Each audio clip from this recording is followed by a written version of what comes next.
J'essaye de me concentrer sur des choses qui me font vibrer, de vivre l'instant présent, de me dire je suis en phase avec ce que je suis en train de vivre là maintenant. Je me dis on verra bien de quoi demain sera fait. De toute manière, si l'aventure elle doit s'arrêter là maintenant, eh bien c'est parce qu'il y a eu des circonstances qui ont fait que, mais on est parti à l'aventure. On a mis en place les choses et c'est comme en Australie, le premier pas en avant. On se lance à l'aventure. Ce qui va se passer sur les 5400 km, ça s'appelle l'aventure. Je sais pas ce qui va se passer et je ne peux pas prédire qu'on va avoir un manque d'eau en plein milieu du bush australien, que je vais me taper un ouragan pour finir sur les côtes de Darwin. On le découvre en vivant les trucs. Le Calvi Monaco, on sait pas du tout qu'on va avoir des méduses en plein milieu de la mer Méditerranée. On sait pas qu'on va avoir un orage qui va s'abattre et qu'on va devoir dégager de la zone, sinon on va se faire griller par un éclair et on va crever en plein milieu de la Méditerranée. Tout ça, c'est de l'aventure et c'est ce qu'on va vivre pendant. Donc je me dis, ce qui est gagné est gagné. On profite et on vit les choses pleinement à 100% et on essaye de les vivre au jour le jour. Et ça, c'est super important.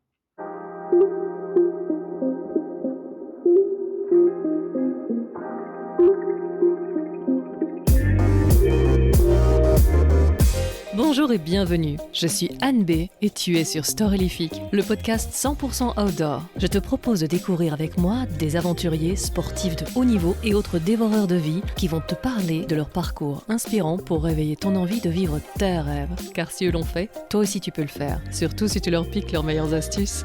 Et simplement en écoutant, tu soutiens déjà la reforestation, car ici, on ambitionne de planter des arbres avec les oreilles. Alors, si ce podcast te plaît, n'hésite surtout pas à le partager avec des amis, ça aide énormément le projet de reforestation qui sous-tend ce podcast. Alors d'avance, je te dis merci.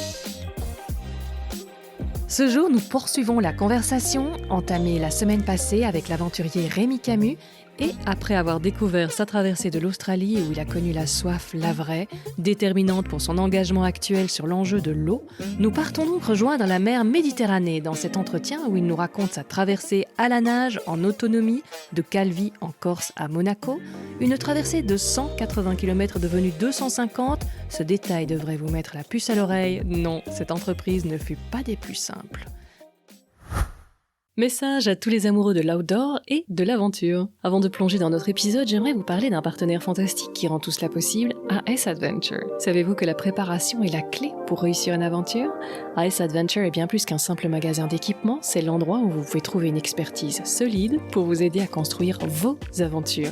Que vous soyez randonneur passionné, campeur chevronné ou voyageur intrépide, faites confiance à AS Adventure pour des conseils avisés et un équipement de qualité. Leurs experts vous guideront vers les choix les plus judicieux pour rendre votre aventure exceptionnelle. Visitez leur site web ou rendez-vous dans l'un de leurs magasins pour profiter de leurs meilleurs conseils. Mes invités me parlent souvent du choix du matériel, alors évitez les galères, faites-vous conseiller par des experts. Merci à AS Adventure pour leur soutien continu à notre podcast et pour aider nos auditeurs à vivre des expériences outdoor inoubliables. Maintenant, plongeons dans l'épisode du jour. Du coup, on va passer sur Calvi Monaco, on va un peu s'hydrater après toute cette sécheresse avec ton aventure dans l'eau. D'où est-ce que ça t'est venu cette idée de faire Calvi Monaco ? En fait, lorsque j'ai fait le Tour de France à la nage en 2018, j'étais convaincu que nos côtes françaises étaient propres. Je pensais vraiment qu'on allait avoir un littoral très propre en termes de pollution, qu'il n'y allait pas avoir beaucoup de déchets, etc. Et puis quand on regarde la position de la France, où est-ce qu'elle est, quand on regarde son emplacement face à l'océan, etc., on a quand même une côte française qui est très exposée aux mers et aux océans. Et donc forcément, cela ramène sur nos plages énormément de déchets. Et quand on creuse un petit peu, on cherche ce qui se passe avec certaines associations, je pense à Surfrider Foundation, etc. Puis on se rend compte que les collectes qu'ils peuvent faire sont quand même assez abondantes et on a un littoral français relativement sale. Même si il y a de plus en plus d'associations qui font des collectes de déchets, etc., on enlève une certaine forme de pollution qui reste visible à l'œil nu. Et ensuite, on laisse une plage soi-disant propre, mais quand on vient à creuser vraiment dans les grains de sable, eh bien, on trouve toutes sortes d'autres pollutions, que ce soit de la molécule ou alors des choses qui sont encore un peu plus classiques et qui pourraient être visibles à l'œil nu, mais qui se confondent très facilement avec des grains de sable qu'on appelle des larmes de sirène, ces morceaux de polypropylène, billes de plastique qui sont dans les conteneurs, et lorsque ceux-là se tombent par-dessus bord et viennent s'éclater sur des pointes rocheuses, eh bien, se vide et déverse des milliers de petites billes de plastique qui se confondent avec les grains de sable et qui ne sont pas des grains de sable, malheureusement, qui sont juste du pétrole transformé. Donc, je me suis posé la question si notre littoral était propre. On a fait le Tour de France à la nage, on a calculé à peu près, on a touché 23 000 personnes. Et moi, je parle de 23 000 personnes, pas sur des réseaux sociaux où il y en a qui te disent, moi, j'ai touché 2, 3, 4 millions de personnes sur les réseaux sociaux. Moi, j'ai touché 23 000 personnes directement, que j'ai rencontrées de mes yeux, à qui j'ai parlé lorsque je sortais de l'eau. Et quand on arrive en Méditerranée, eh bien, on se rend compte que la mer Méditerranée, à la surface de l'eau, elle est relativement propre. Et quand on met la tête sous l'eau, eh bien, elle est plutôt sale. On trouve de l'armature de bateau, on trouve des micro-ondes, des machines à laver, on trouve des fours, on trouve des carcasses de voitures, on trouve des pneus, on trouve des filets, on trouve des bouteilles en plastique, du verre, etc., etc., etc. Et donc, c'est là où je me suis posé la question s'il n'y avait pas une autre forme de pollution, parce que là, on parle d'une pollution qui est visible à l'œil nu, et c'est comme ça qu'on en est venu à collaborer avec le laboratoire Wessling pour travailler sur ce qui est infiniment petit, ce qui n'est pas possible d'être capté par l'œil humain. Et donc, on a collaboré pour mettre en avant de Calvi jusqu'à Monaco. Donc, Calvi, l'île de beauté, on passe par le sanctuaire Pélagos, qui est soi-disant une aire marine protégée par des papiers, mais les gens viennent pêcher abondamment au filet, etc., et sans aucun scrupule. Et pour terminer à Monaco, qui est quand même une principauté qui fait énormément de choses sur les mers et les océans, essayer de faire, d'avoir une certaine forme de sensibilisation à propos de ça. Donc on s'est posé la question, est-ce que c'est possible de nager entre Calvi et Monaco en totale autonomie, vu que ça avait déjà été fait en relais ou ça avait été fait avec de l'assistance. Moi je m'étais posé la question, est-ce qu'on peut nager des jours et des nuits, dormir en pleine mer, en tractant un objet, etc., pour être en totale autonomie et devoir gérer sa bouffe, son eau et son orientation et son couchage au quotidien. Donc c'est ce qu'on a mis, on a mis ça en place.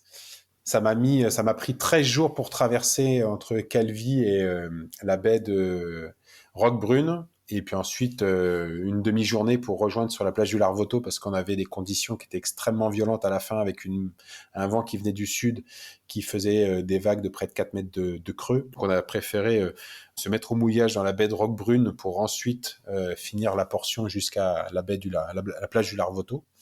Et on l'a fait en collaboration avec deux entités, le CHU de Grenoble pour travailler sur le stress oxydatif qui n'était pas forcément des informations très intéressantes à partager avec monsieur et madame tout le monde, mais c'était plus pour moi en termes de préparation en amont d'une aventure afin de gérer le stress, etc. Donc ça nous a donné beaucoup de pistes à travailler avec mon préparateur physique sur comment optimiser la préparation physique et trouver les bons moments pour arrêter une préparation en fonction du projet, en fonction des budgets, etc., etc. Et puis ensuite, on a collaboré avec le laboratoire Wessling dans l'objectif de pouvoir faire des analyses en plein milieu de la mer Méditerranée sur les PFAS, les polluants éternels, qu'on retrouve principalement, malheureusement, dans énormément d'applications au quotidien. Nos ustensiles de cuisine, nos cosmétiques, les produits phytosanitaires, la peinture, les emballages, les vêtements techniques, l'aéronautique, le nautique, etc. Et donc, on a immergé des coussins de cheveux. On avait un coussin de témoin, un coussin blanc qui nous a servi d'avoir une base de travail. Et ensuite, on avait un coussin qu'on a immergé à l'allée, qui nous a révélé la trace d'hydrocarbures, et ce qui en soi est plutôt logique, vu qu'on est en mer Méditerranée. Il y a toutes sortes de bateaux qui circulent. Donc d'avoir de l'hydrocarbure à la surface de l'eau, c'est à peu près logique. Donc on est passé à travers une nappe de zinc, je crois.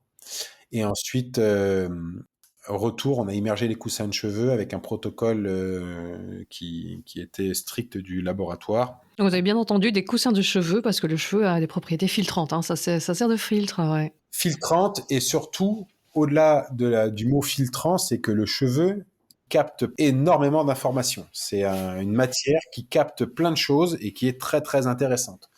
Donc c'est ce qu'on a fait avec la startup Capillum, c'est eux qui nous ont fourni les coussins de cheveux pour pouvoir faire nos analyses. Et donc On avait un protocole strict avec le laboratoire, immersion des coussins de cheveux pendant 48 heures, le plus loin des côtes pour pas avoir une problématique de trafic maritime, etc.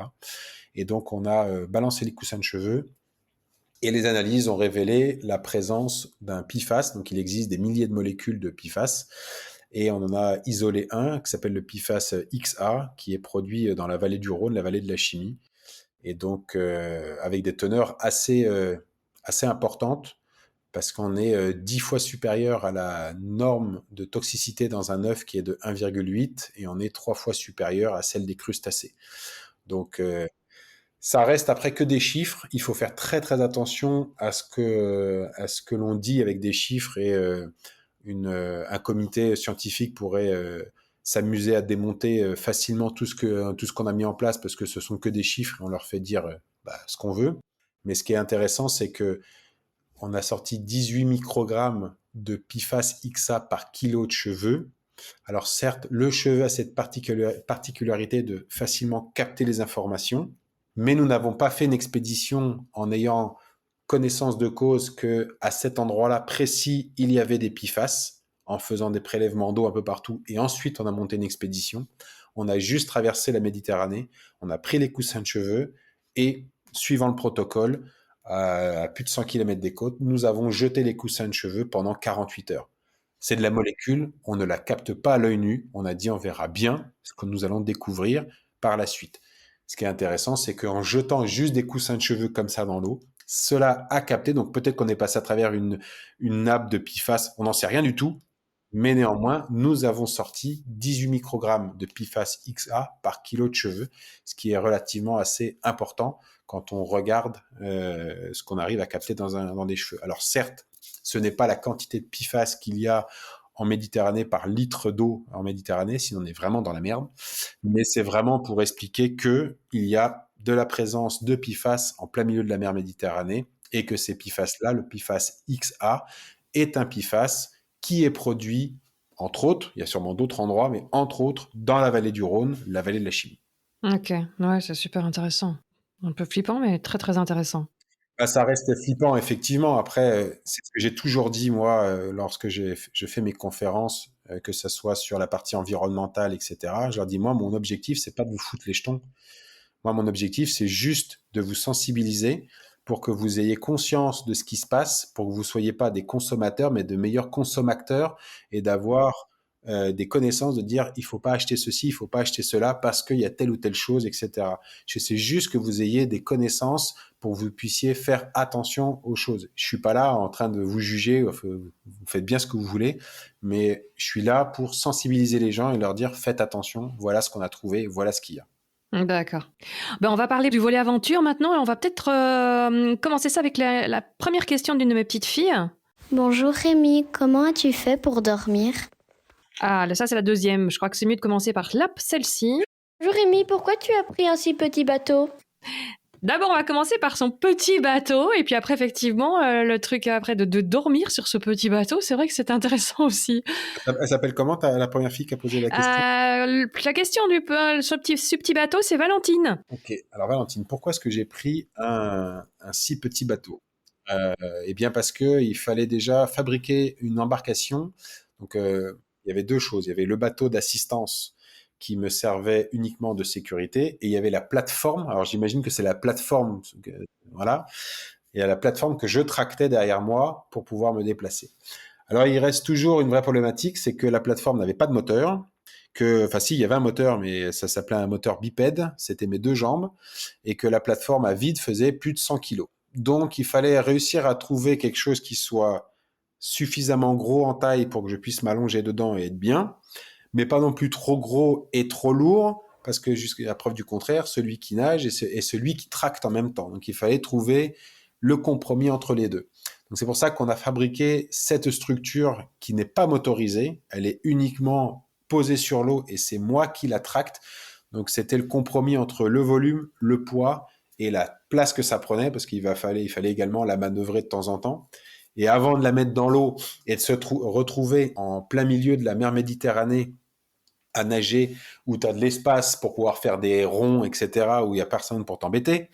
Il a fallu d'abord la fabriquer et l'acheminer là-bas. Et donc, en termes de coûts, etc., emmener une plateforme qui aurait pu faire, je sais pas moi, 3 mètres de plus en longueur et 1 ou 2 mètres de plus de large, eh bien, on n'est plus du tout sur les mêmes gabarits et donc beaucoup plus contraignante à devoir embarquer et à transporter.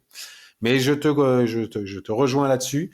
Si j'avais à refaire l'aventure, j'aimerais bien que la plateforme fasse un petit 50 centimètres de plus en longueur et un petit 50 centimètres de plus en largeur. Ça n'aurait pas été déconnant parce que ça m'aurait permis d'avoir un peu plus de place pour me poser à l'intérieur, ce qui rejoint la question d'Amandine, c'est ça? Oui. Sur comment je faisais pour dormir dedans, eh bien, c'est que vu qu'elle était relativement petite en termes de taille, et que celle-ci, lorsqu'elle était chargée avec tous les plats lyophilisés, le désanalisateur, les équipements, les spares en équipement, le tuba, les lunettes en plus, etc., les batteries, toute la partie communication, les caméras, le réchaud, les bouteilles de gaz, etc., etc., forcément, tout ça, ça prenait beaucoup, beaucoup de place. Et à l'intérieur, lorsque je voulais m'allonger et dormir, eh bien, j'avais exactement 70-80 cm, ouais, même pas 70 centimètres de large. Et moi, je mesure 1,82 m et la plateforme devait faire 1,90 m et 1,92 m de longueur entre le bout où je pouvais mettre mes pieds et le devant. Donc, il y avait très, très peu de place. C'était pas du tout une plateforme pour pouvoir faire la fête et d'avoir de l'espace à la maison. C'était je nage, je sors, je mange, je transforme l'eau de mer en eau douce, etc., etc. Et une fois que tout ça est terminé et que c'est fait pour le lendemain, je m'allonge, je dors. Rien de plus. Donc c'était relativement intense et j'avais très peu de place effectivement pour pouvoir me, me bouger, etc. Même très souvent, je sortais de la plateforme et je montais dessus à l'arrière sur la partie plate où je me changeais pour être debout et essayer d'allonger mes bras vers le haut, etc. pour m'étirer parce qu'à l'intérieur de la plateforme, j'étais toujours comme ça voûté et c'était un enfer. Un enfer, un enfer. Donc il a fallu être bon pour se mettre en petite boule à des endroits improbables. Oui, donc en plus, tu avais un effort hyper intense quand même pendant la journée, mais pour le repos la nuit, c'était pas ça. C'était bruyant, tu savais même pas t'étendre complètement. Je crois qu'il y a de l'eau qui t'arrivait sur la tête ou les pieds, je sais plus. Enfin, Au début, je dormais c'était avec folklore, ouais. la tête proche de la sortie et je pouvais mettre mes pieds à l'intérieur de la tête de la plateforme. Sauf que je dormais et j'avais ce truc-là, ça faisait ça. Toutes les 2-3 secondes parce que la plateforme là où j'étais était à peu près à une vingtaine de centimètres au-dessus de la surface de l'eau et dès qu'il y avait une vague, bim, ça passait en dessous et ça tapait et ça tapait et ça tapait. Donc j'arrivais pas à dormir et puis le carbone, la fibre de verre, la fibre de carbone, ça a fait un bruit très particulier et ça clac, clac, ça tapait relativement fort sous la plateforme. Donc j'ai dit bon, on va dormir dans l'autre sens parce que l'avant était un petit peu plus haut et souvent les vagues venaient par l'arrière et venaient claquer sous la plateforme vers l'arrière, donc j'avais moins ce bruit au niveau de l'avant, mais vu que je pouvais pas rentrer ma tête à l'intérieur du cockpit, eh bien je devais dormir en étant recroquevillé et souvent pour essayer de dormir en étant avec les jambes allongées, je posais les pieds sur l'arrière de la plateforme, ce qui était extrêmement tranchant parce que la paroi faisait à peu près 1 centimètre d'épais, donc posé juste sur les mollets, ça me détruisait les jambes, donc je le faisais pas longtemps, mais ça me permettait d'allonger au moins les jambes. Mais j'ai passé quelques longues nuits à me reposer et pas forcément à dormir. Hmm. Ouais. Tu dis aussi, là, on voit toujours le pendant, un petit peu l'après, l'avant on ne le voit pas du tout. Comment tu te prépares à ça? Je sais que dans tes routines, même hors aventure, tu as un rapport très particulier avec ton congélateur, mais Ouais, bah je travaille en étant assez strict sur les entraînements pour que ça soit rythmé, etc. Notamment quand on planifie une aventure intense, etc. J'essaye d'avoir une planification régulière avec mon préparateur physique. Et le fait de faire de l'immersion en eau froide, eh bien, ça vient te challenger au quotidien, le fait de te mettre dans l'eau froide, etc., etc. Et après, il y avait un mix entre Donc oui, il se baigne dans son congélateur, c'est ça l'histoire. C'est ça, exactement, qui est rempli d'eau avec 3 kilos de gros sel pour éviter d'avoir une prolifération bactérienne. Et c'est en ayant fait un stage de Wim Hof avec Sébastien Payette et puis Romain Vandendorp, qui est coach en PNL également et qui était, parce qu'il s'est fait détrôner il n'y a pas très longtemps, le détenteur du record de l'immersion en eau froide, 2 heures et 32 minutes dans un bac avec de la glace pilée. Et c'est en ayant échangé beaucoup avec eux que je me suis mis à faire ça, parce que c'était vraiment très intéressant en termes de dépassement de soi. Pas besoin d'aller à l'autre bout du monde. Il suffit de se mettre en slip à 7 heures du matin devant son congélateur et de se mettre dedans lorsque l'eau est à 0 degré pour ressentir bizarrement une forme de dépassement de soi, parce qu'on se dit à chaque fois, mais qu'est-ce que je fous là et qu'est-ce que je vais foutre encore dans ce congélateur. Donc il y avait ce challenge au quotidien qui était très intéressant. J'ai un épisode, là, l'épisode 73, avec Jenny Kennard, qui est coach Wim Hof. Donc, pour ceux que ça intéresse, tous les bienfaits de la méthode et le comment du pourquoi, eh bien oui, ça peut paraître fou, mais en fait, c'est assez génial, ouais.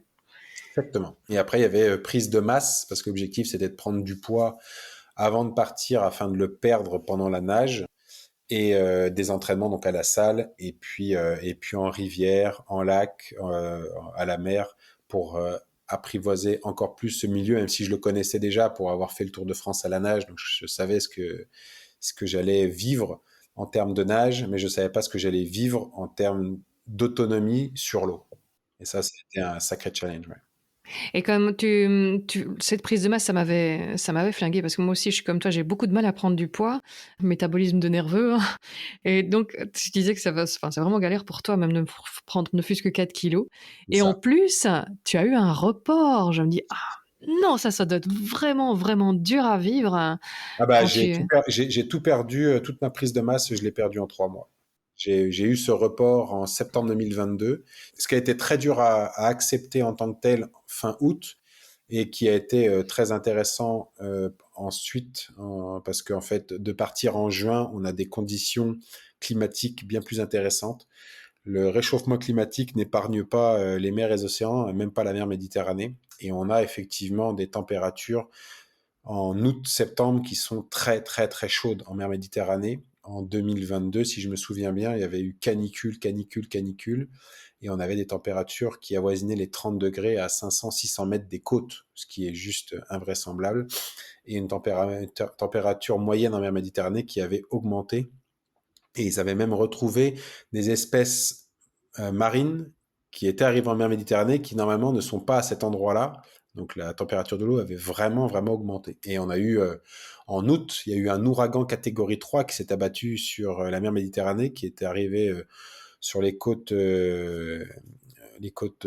corse, et qui avait ravagé une grosse partie de la Corse, des bateaux, etc. Et ça avait été une vraie catastrophe. Donc ce report a été très bien par la suite. C'était une très bonne idée. Mais c'est vrai que sur le coup, quand tu dois acquiescer le coup et te dire, faut trouver une solution. Tu remues ciel et terre pour trouver une solution. Tu vois que ça ne fonctionne pas. Et en fait, le contre-coup a été très violent pour moi, pour tout ce que j'avais mis en place, pour toutes les personnes qui m'avaient fait confiance, pour les partenaires, pour tout le monde. Et en fait, j'ai pris ça comme un gros coup de poignard, et ça a été très dur à accepter. Et effectivement, j'ai relâché un peu les entraînements parce qu'il fallait souffler pour tourner la page. Et du coup, tu n'as plus du tout envie de manger de la même façon, et te rester dans cette concentration intense. Et j'ai perdu, en 3 mois, j'ai perdu tout ce que j'avais pu emmagasiner. Donc, il a fallu redoubler d'efforts pour reprendre du poids et arriver j'étais arrivé à 85-86 kilos en août 2022, et je suis parti en juin avec un 84 kilos. Donc, j'ai même pas réussi à ravoir ce que j'avais, et j'en pouvais plus. Je mangeais. Florian, mon préparateur physique, n'arrêtait pas. Il fait, ah, faut que tu manges. Il m'envoyait des textos, des SMS, des WhatsApp. Il fait, vas-y, mange, mange, mange. J'ai dit, j'en peux plus. J'ai même plus, j'arrive même plus à avoir un plaisir de manger. Là, il faut vraiment juste manger, manger, manger. Et ça a été, ouais, ça a été un vrai challenge. Mais pour les gens qui ont de la difficulté, qui sont assez nerveux et qui ont de la difficulté à prendre du poids, c'est loin d'être une chose simple. Mais je pense que c'est tout aussi frustrant pour une personne qui est en surpoids et qui a besoin de perdre du poids et qui n'y arrive pas, Carrément, ouais. qu'une personne qui est anorexique et qui n'arrive pas à prendre du poids. Je pense que ça doit être très contraignant des deux côtés, en fait. Sauf que moi, je le fais pas sur une problématique médicale, entre guillemets, et c'est pas parce que je suis ni en surpoids, ni en étant en manque ou je me sens pas bien, c'est juste parce que j'en ai besoin pour mes projets et pour les aventures, c'est tout. Mais c'est vrai que tu te dis, c'est un sacré challenge de devoir consommer 6 repas par jour, manger, manger, manger, et t'as l'impression de faire que ça. Ouais, et point de vue mental, on dit toujours, hein, les aventures, c'est le mental qui va compter au-dessus de tout, donc d'abord effectivement avoir les cette persistance, pour tenir dans les moments difficiles et puis, gérer les émotions. C'est un sacré roller coaster. Comment tu te prépares à ça? C'est quoi ton truc pour arriver à toujours rebondir? Bah déjà, l'immersion en eau froide est un bon exercice de booster son mental et de se challenger. Puis après, je suis quelqu'un d'assez pragmatique et comme je te dis, je vise plus l'arrivée d'un projet, mais je vise étape par étape. J'essaye de me concentrer sur des choses qui me font vibrer, et de vivre l'instant présent, de me dire je suis en phase avec ce que je suis en train de vivre là maintenant. Donc c'est comme ça que je vis mes aventures.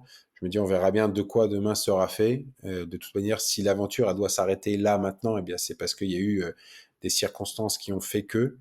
Mais on est parti, on est déjà parti à l'aventure. On a mis en place les choses et c'est comme en Australie, le premier pas en avant. On se lance à l'aventure. Ce qui va se passer sur les 5400 kilomètres, ça s'appelle l'aventure. Je ne sais pas ce qui va se passer et je ne peux pas prédire qu'on va avoir un manque d'eau en plein milieu du bush australien, que je vais me taper un ouragan pour finir sur les côtes de Darwin.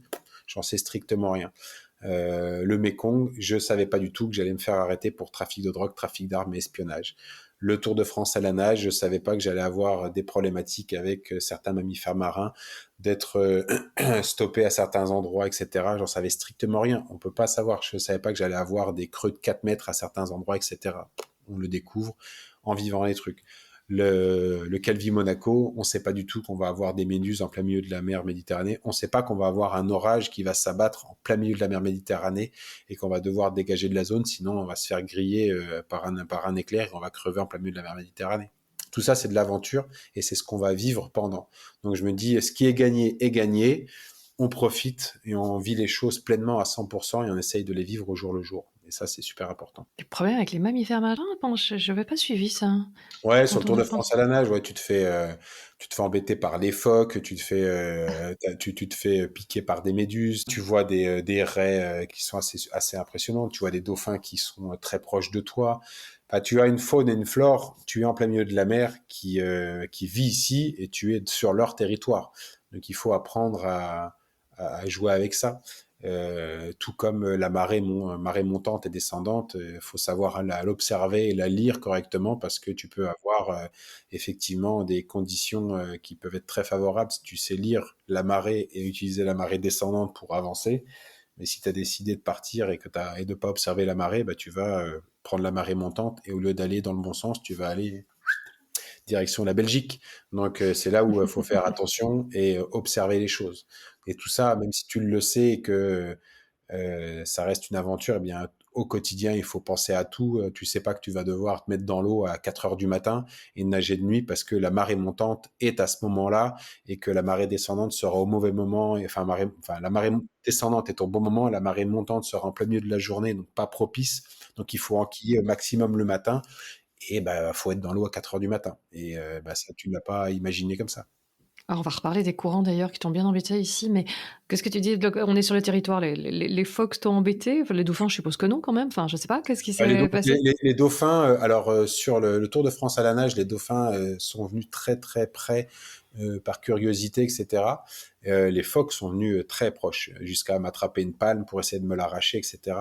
Et en fait, ils sont joueurs, Ouais, mais c'est ça. tu es sur leur territoire et ils te le font comprendre. Ouais, ouais, d'accord. Intéressant. Donc les courants, là, ça a été un vrai défi. Parce qu'au début, tu voulais le faire en autonomie totale. Donc, personne pour te donner l'azimut, Mais sauf je l'ai toi, fait comme ça. etc. Je l'ai Euh, fait je l'ai fait en totale autonomie, mais je l'ai pas ouais, fait je l'ai pas fait sans assistance. ouais, C'est-à-dire voilà. que Mhm. je me débrouillais pour ma route, je me débrouillais pour l'eau, pour la nourriture, pour tout ça. En revanche, effectivement, à un moment donné, au bout du 5e jour, bah, il faut peser le pour et le contre, et il faut couper la poire en deux, tout simplement parce que c'est une aventure humaine où je suis tout seul à nager, mais il y a une équipe avec moi.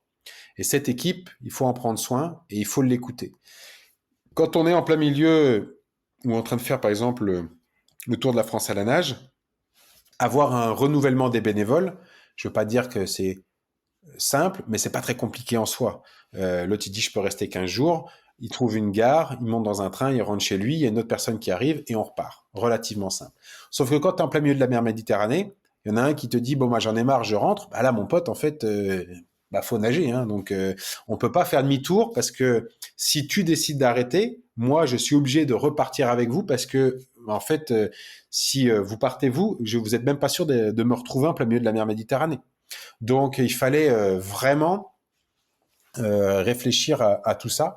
Et c'est là où on s'est posé la question entre me remorquer tous les soirs à l'endroit où j'avais fini la veille, le matin, ou alors me laisser continuer. Sauf que vu qu'on travaille avec une équipe, eh bien, c'est très difficile de leur dire, bon les gars, j'ai à peu près calculé entre le moment où on part de Port-Grimaud, le moment où on arrive à Calvi, le moment où on arrive à Monaco et le moment où on revient à Port-Grimaud, grosso modo, c'est à peu près un mois. Si tu te retrouves en plein milieu de la mer Méditerranée et que tu leur dis petit changement, du coup, vu les conditions, ça va prendre 3 mois. Sauf que les gens, pour certains, étaient que des bénévoles et ils ont pris un mois de vacances par rapport à leur boulot pour venir faire cette aventure. Donc on peut pas leur dire, bon bah les gars, en fait, tu vas devoir prendre 3 mois, 2 mois sans solde, etc. Et là-dessus, il faut trouver le juste milieu pour que ça soit accepté, j'allais dire, par tout le monde et que ça puisse respecter à peu près ce qu'on s'était fixé au tout début. Donc c'est pour ça qu'on a dû couper la poire en deux, me ramener tous les matins à l'endroit qu'on avait géolocalisé la veille. Et puis ensuite, eh bien, effectivement, il y a eu ce gros orage qu'on a eu en plein milieu de la mer Méditerranée, qui a éclaté en pleine nuit où on s'est retrouvé encerclé par l'orage, où il a fallu prendre une décision. Et là, moi, tout seul à la nage, j'aurais jamais pu sortir de ce truc-là. Donc, heureusement qu'il y avait le voilier pour qu'on sorte de la zone et complètement dégagé, parce que sinon, j'aurais pu me prendre une éclair sur la tronche. Et pour l'avoir vécu en Australie, sur le Mekong et de prendre une décharge électrique parce que l'éclair il est tombé à 50 mètres de nous et que j'étais sur un bateau et que ma main était très proche de la structure métallique et j'ai eu la main paralysée pendant 10 secondes. Je me suis dit, et j'étais sur terre, je me suis dit, qu'est-ce que ça doit être si tu dois être en plein milieu de la flotte et qu'il y a un éclair qui tombe juste à côté de toi.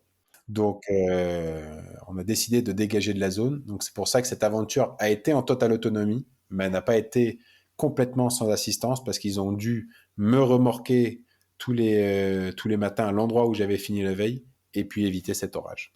Enfin bon, c'est déjà, voilà. En tout cas, ça a déjà été poussé très loin, en tout cas, pour le sans assistance. J'ai Ouais. voulu faire les choses au maximum et rester dans les cordes de l'aventure qu'on s'était fixé. Mais à un moment donné, il faut être capable de respecter tout le monde et les tenants et aboutissants. Et à un moment donné, c'est ce que je dis à tout le monde. Il y a deux choses dans la vie qui valent tout l'or du monde. C'est le temps qu'on consacre à un projet et l'énergie qu'on consacre à un projet. Ce sont deux choses qu'on ne peut pas gagner. Ça va que dans un sens, qui est donné, c'est perdu. Et donc, pour moi, les gens qui ont contribué à ce projet en tant que bénévoles, eh bien, en fait, ils ont donné de leur temps et de leur énergie pour cette aventure. Pour moi, c'est quelque chose d'inestimable. Et donc, on ne peut pas leur dire, bizarrement, l'aventure ne va pas durer un mois, mais va durer 3 mois, il faut rester plus longtemps. Bah, parce que ils ont, comme tout le monde, on en revient sur notre mode de vie très capitalisme, où malheureusement, eh bien, il faut ramener de l'argent à la maison pour payer des factures. Et on ne peut pas leur demander, dans un monde utopique, oui, bah, tu peux rester 3 mois, mais c'est pas le cas. Donc, eh bien, il faut couper la poire en deux et trouver le juste milieu entre ce que je veux vraiment faire et de ce qu'on a décidé de faire sur cette aventure et la réalité. Et après, voilà, il faut le dire, c'est ce que je reproche à certains aventuriers de romancer les choses un peu trop, de mettre des choses en avant ou d'aller romancer, j'ai failli mourir et machin, etc. Voilà. Je pense que de dire la vérité vraie est suffisante, de ne pas surjouer, etc. Moi, j'ai pas voulu.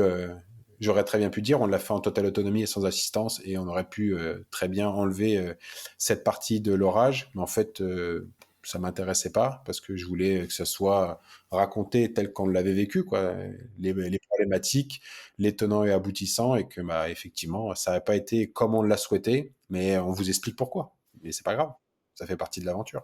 Ouais, ça ne la rend pas moins belle, hein. Enfin. Et tu avais le contact avec ta petite famille quand même? Tu avais un téléphone? Ouais, j'avais un InReach de chez Garmin qui était couplé donc à mon téléphone portable, et je pouvais avoir des messages. Les gens pouvaient m'envoyer des messages à travers le site internet, donc je pouvais échanger avec la famille régulièrement, mais c'était uniquement sur de l'écrit, il n'y avait pas de visuel, rien du tout. Et après, moi, j'avais quand même les photos de ma compagne, de ma fille, de mon papa, tout ça, quand il est arrivé sur la plage du Larvoto en 2018 sur le Tour de France à la nage. Donc, je les avais avec moi, et quand je recevais des messages, je m'allongeais et je les regardais et je lisais le message tout en les regardant. Donc, c'était un peu comme si on communiquait, et j'avais cette... En tout cas, on a cette chance-là maintenant de vivre en 2024 et d'avoir la possibilité de communiquer facilement.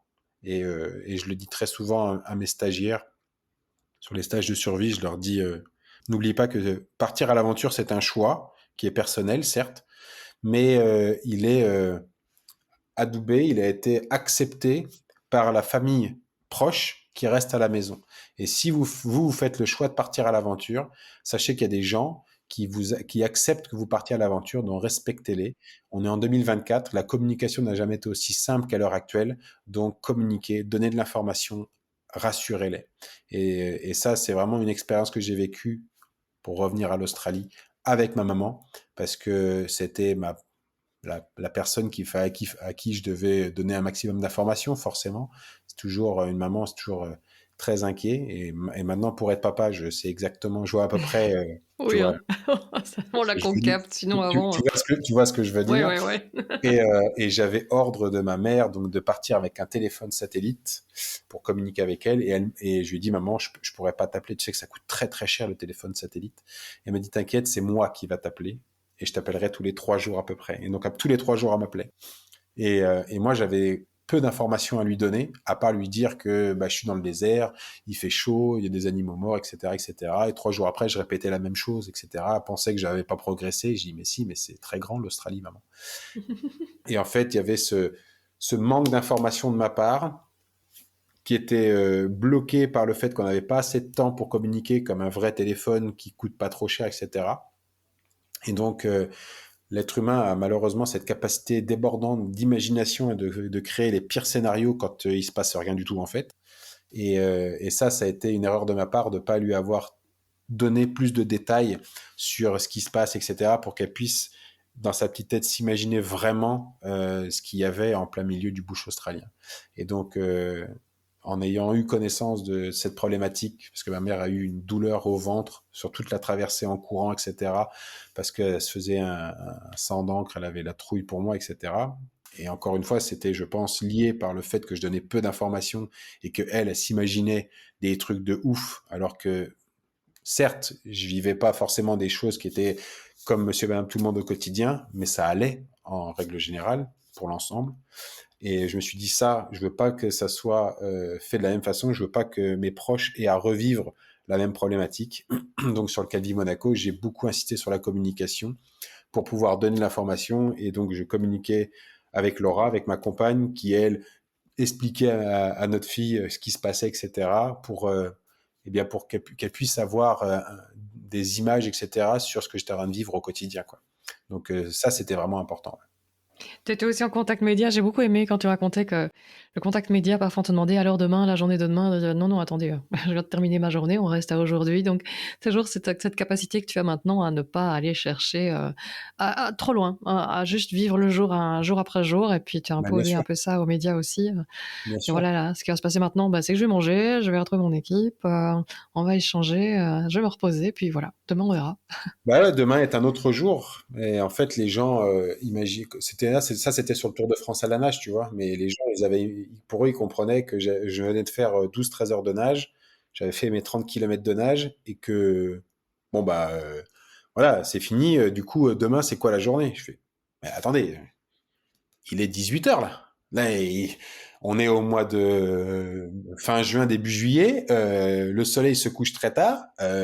Laissez-moi vivre. Donc là, j'ai envie d'appeler ma compagne pour voir comment ça se passe. Faut que j'appelle la boîte de communication pour leur dire où on en est, faire un débrief avec l'équipe, etc.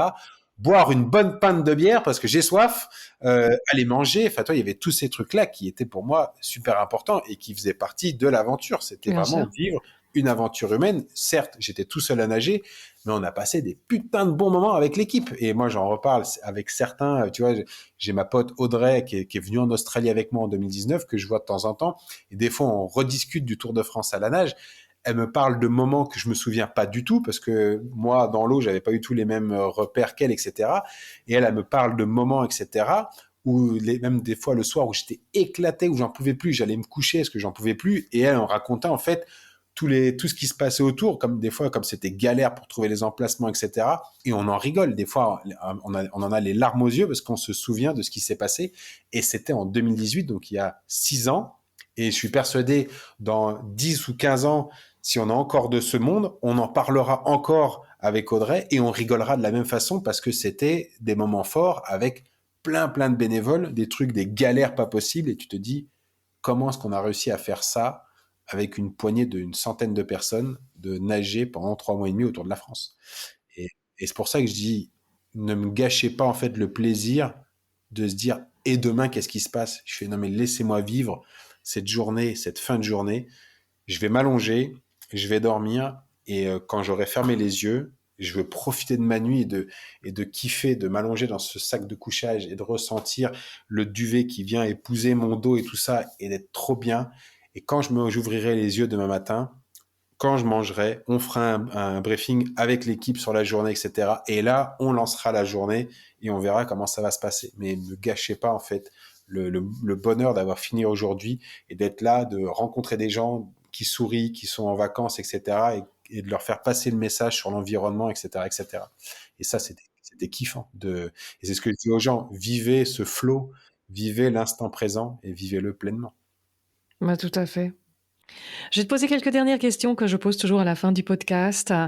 Quel est l'échec qui t'a le plus appris, l'échec formateur? Parce qu'un échec n'est qu'un échec que si on reste dessus et pas si on en tire les leçons. Ouais, et puis après, qu'est-ce que ça veut dire un échec? Moi, j'ai eu du mal. Tu vois, je pense que le dernier gros échec, ça a été effectivement sur le Calvi Monaco, le report. Et tu vois, je viens de justement encore une fois d'appuyer sur le mot, c'est qu'il m'a fallu quelques mois pour accepter que ce ne soit pas un échec, mais que ça soit un report. Et c'est rien du tout, hein, mais juste ce petit mot a complètement changé ma vision de cette aventure-là, de me dire non, Rémi, c'est pas un échec.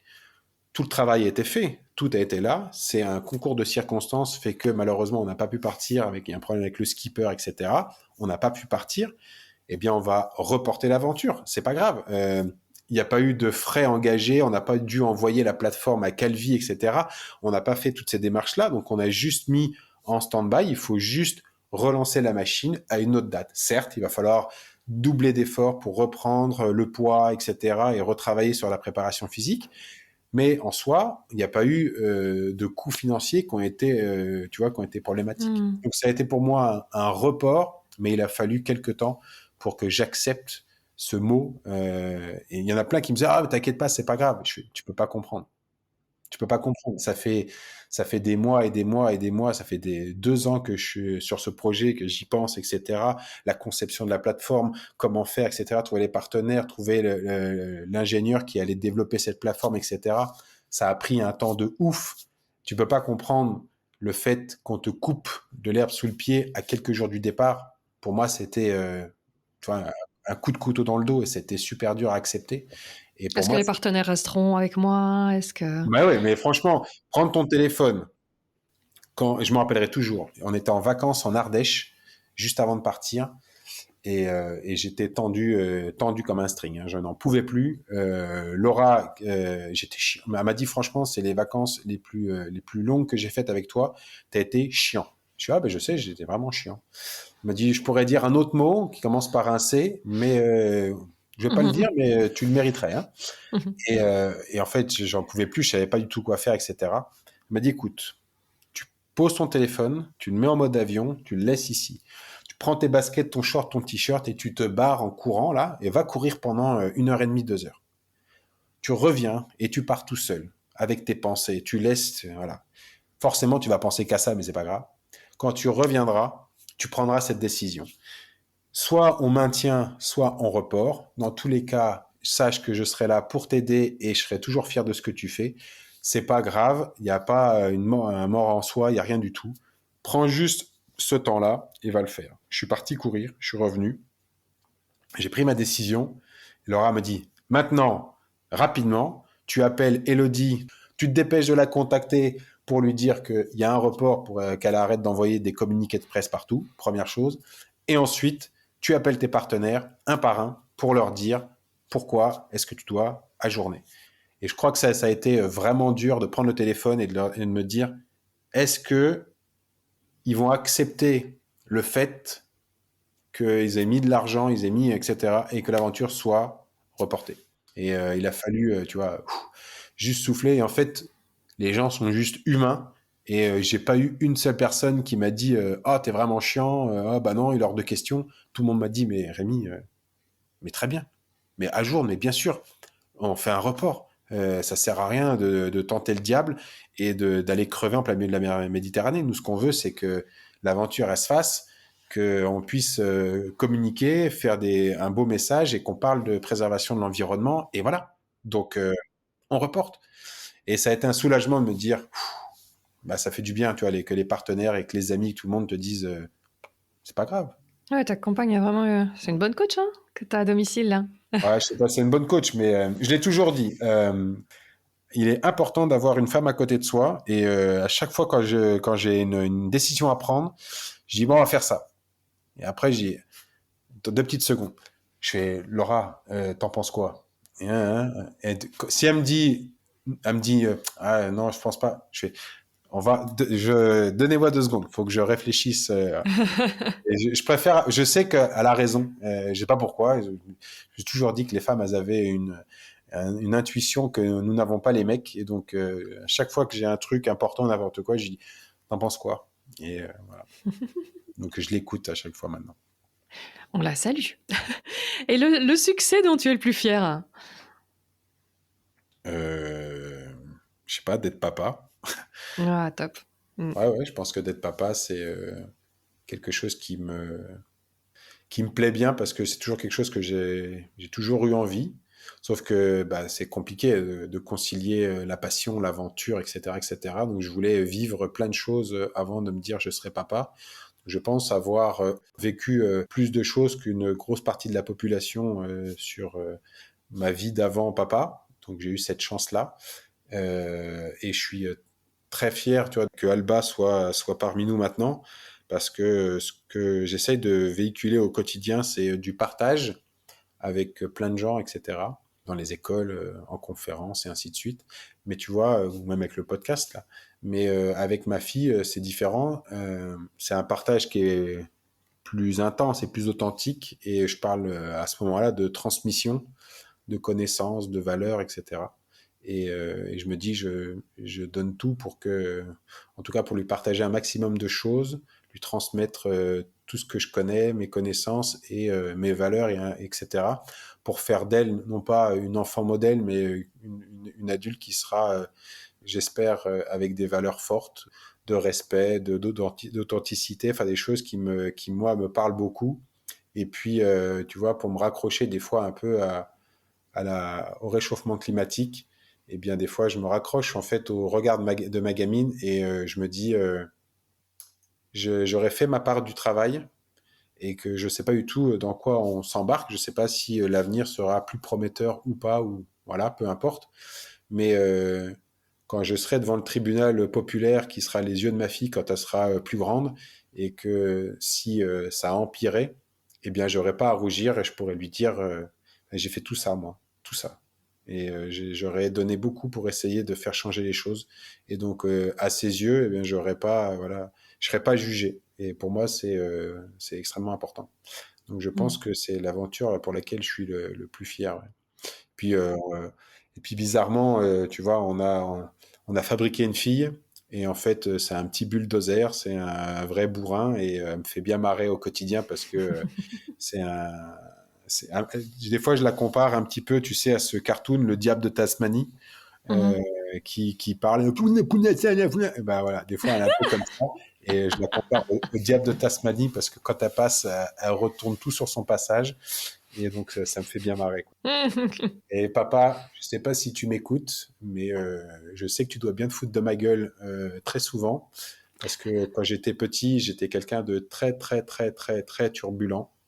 Mes parents avaient très peu de temps pour eux, et voilà, parce que j'étais un diable de Tasmanie. Et mon papa m'avait dit un jour, je te souhaite d'avoir un enfant qui soit aussi chiant que toi, mais vraiment aussi chiant que toi, pour que tu puisses vraiment comprendre ce qu'on a vécu. Et quand je la vois des fois, et où elle est, c'est un bulldozer et où elle part dans tous les sens et faut courir à droite et à gauche parce qu'elle va partir avec n'importe qui. Dès qu'il y a une personne qui tend la main, elle serait capable de partir avec ce que je faisais moi. Enfin voilà. Et du coup, je lève la tête au ciel. Tu vois, même toi, si j'ai aucune croyance, rien du tout, des fois, je lève la tête et j'imagine mon père qui doit être, tu vois, avec sa clope, en train de fumer, en train de me regarder et en train de me dire, chais, ça t'apprendra. Voilà. Donc, Ah, excellent, excellent. Si tu avais en face de toi celui que tu étais à 17 ans, qu'est-ce que tu aimerais lui dire? oh là là, c'est difficile. Je lui dirais de vivre ses projets à fond. Je lui dirais, la vie sera pas toujours très simple, mon petit bonhomme. Tu vas avoir des hauts et des bas, et puis c'est pas grave. Je vais pas te dire, fais attention à ça et modifie ça. Fais attention à ça parce que la vie que j'ai à l'heure actuelle a été fabriquée par tout ce que j'ai vécu dans le passé. Donc, je changerai pas grand-chose en soi, mais je lui dirais de vivre les choses plus pleinement, de les vivre à fond comme si c'était les derniers jours, de vivre, de pouvoir garder ces moments de partage avec la famille, toi, avec mon père, avec ma mère, etc. Et de rire, de rire pleinement et très fort, de dire les choses pleinement, de s'embrasser quand on en a besoin, de se prendre dans les bras, de dire des conneries, de rire à en pleurer. Et je pense que c'est ce que je dirais à Rémi, ouais, de profiter pleinement de tous ces moments et de se dire, malheureusement, les gens ne sont pas éternels. Et quand ils seront plus là, eh bien, malheureusement, tu te diras, putain, c'était quand même des bons moments. Et donc, ouais, de les vivre à fond. Ouais. Hmm. Les ingrédients principaux pour vivre justement pleinement. D'avoir du temps, euh, d'avoir du temps et d'apprécier les choses, je dirais. C'est ça les ingrédients pour vivre pleinement, d'écouter les autres, d'être en accord avec ses valeurs, tu vois, du respect, du partage. Pour moi, c'est des choses qui sont extrêmement importantes. D'écouter les autres, de communiquer. Putain, c'est un enfer.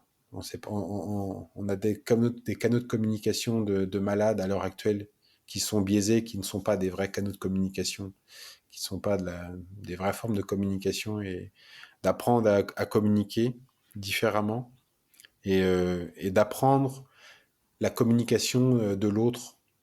Je reviens souvent à mon père. J'ai compris sa forme de communication le jour où je l'ai ramassé dans la cour de la maison mort. Je l'ai ramené, on l'a allongé sur le canapé. Je me suis posé dans la table de la cuisine, sur une chaise dans la cuisine.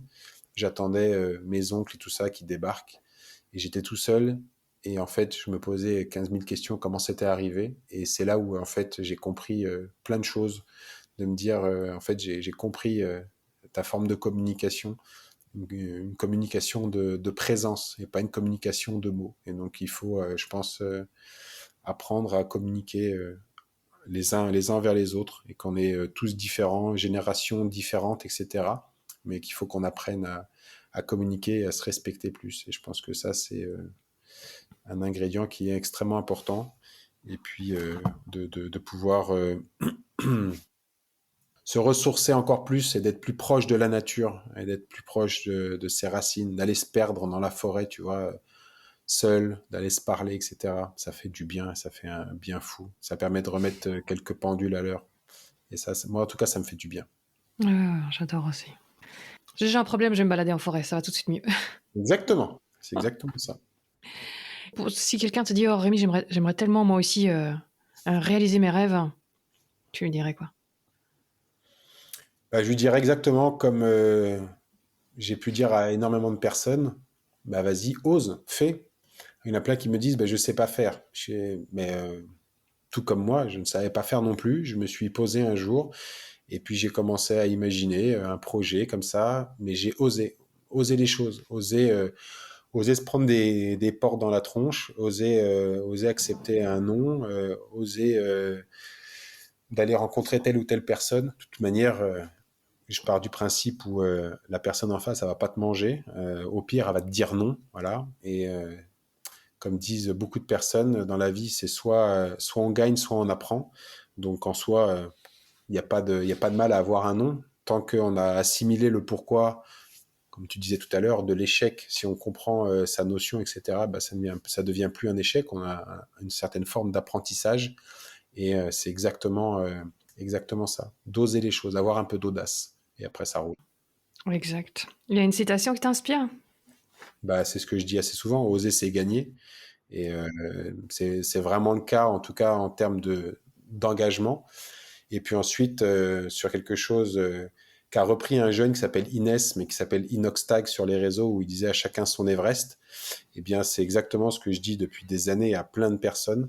Vous n'avez pas besoin d'aller faire l'ascension de la montagne la plus haute du monde pour ressentir les choses, même d'aller faire un petit sommet à proximité, une petite aventure. Eh bien, si vous vivez les choses pleinement et que vous êtes en accord avec vos valeurs, etc., vous allez vivre des choses extraordinaires. Et c'est exactement ce que je dis aux gens.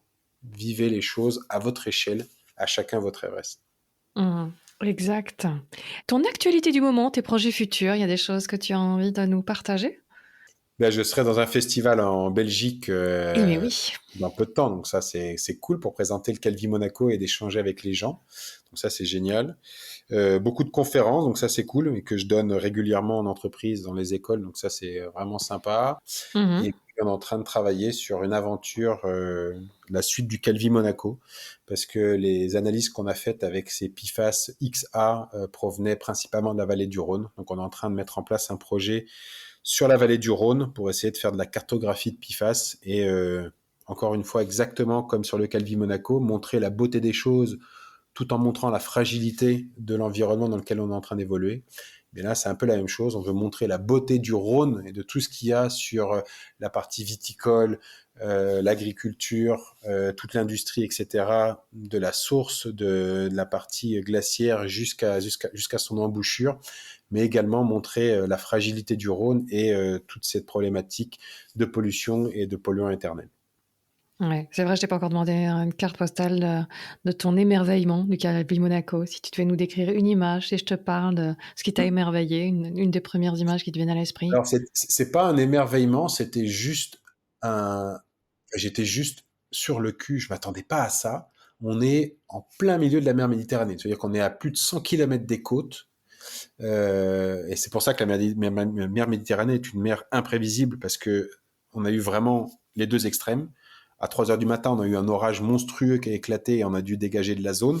Mais la veille, 20h, 20h30, un petit peu plus, peut-être 21h, je sais plus, le soleil commençait à descendre.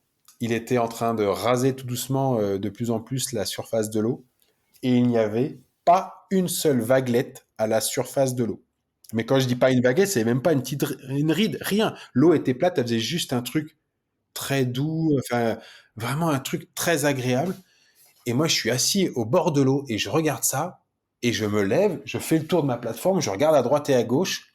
Il n'y a pas un bateau à l'horizon, il n'y a rien. Tu vois pas une seule montagne, tu vois pas la côte se dessiner, tu es en plein milieu de la mer Méditerranée. Il n'y a pas une vaguelette sur l'eau. Il n'y a rien. Et il n'y a pas de vent, il n'y a rien du tout. Et là, tu fais, c'est incroyable. On a vraiment l'impression d'avoir de l'or à la surface de l'eau. Et on est à 100 km des côtes, alors que tu imagines un endroit complètement déchaîné, etc. Et il n'y a rien. Il n'y a pas de bruit. C'est juste très calme, magnifique.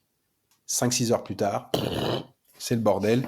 Un orage, ça bouge dans tous les sens et tu as 2 doigts de crever. Et tu te dis, ah ouais, effectivement, c'est de tout ou rien. Et c'est ce que je garderai de la partie et de la beauté de la mer Méditerranée. C'est vraiment cette côté très sauvage de la mer Méditerranée et qui est redouté par tant de marins qui partent en mer, parce que beaucoup de personnes pensent connaître la mer Méditerranée, et une fois qu'ils sont dessus en train de naviguer, ils se rendent compte qu'il y a des conditions météorologiques et des vents et des courants qui sont très différents et qui sont très perturbants. Et beaucoup ne se font avoir en mer Méditerranée.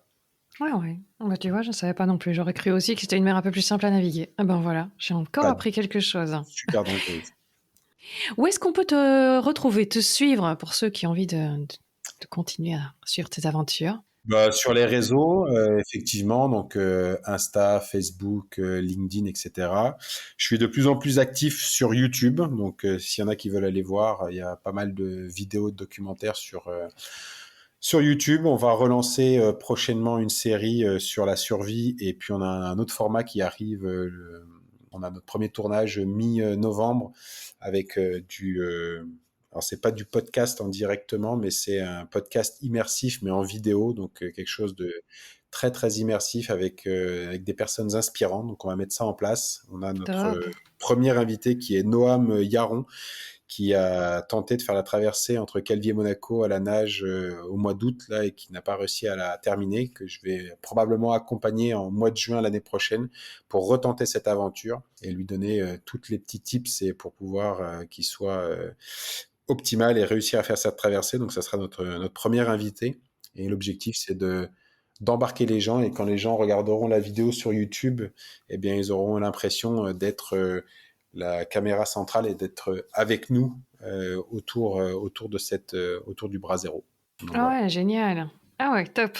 Ah ouais, beau projet. Je suivrai ça la première. Vraiment cool. J'ai hâte de pouvoir faire le premier tournage là et de le sortir, parce qu'on a, carrément. On a tout un scénario qui est trop bien et je suis super content. Affaire à suivre.